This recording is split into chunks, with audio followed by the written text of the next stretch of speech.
qui profite la mort d'Abou Bakr al-Baghdadi 2 semaines après sa neutralisation par l'armée américaine.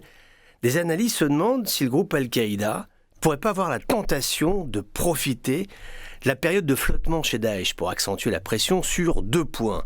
Le recrutement des combattants daeshis devenus orphelins par la perte de leur chef. Ils pourraient être en quête de nouveaux repères, d'un imaginaire extrémiste tel que incarné par Al-Qaïda. Et puis, le leadership territorial. Si tu regardes la carte mondiale de la violence radicale, tu notes que les 2 nébuleuses partagent toujours ou presque les mêmes théâtres d'opération. Proche-Orient, Golfe, Caucase, espace sahélo-saharien, Somalie, la zone asiatique, les Philippines ou encore l'Indonésie. Mais quand Daesh est là, Al-Qaïda n'est jamais bien loin, et vice-versa.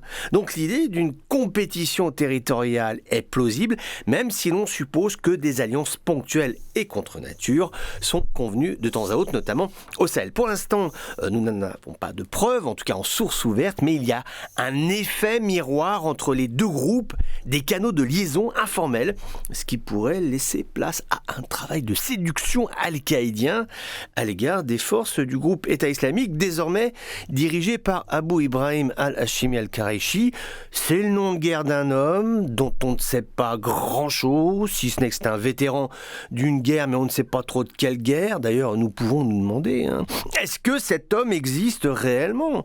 Est-ce que c'est pas un leurre ? Est-ce qu'une direction collégiale n'a pas pris la relève chez Daesh ? Ce sont des questions d'importance parce que le groupe État islamique a toujours été, alors je ne sais pas si on peut parler au présent ou au passé, mais en tout cas, il a toujours été, jusqu'à ces dernières semaines, une structure hyper centralisée, totalement incarnée autour d'un homme.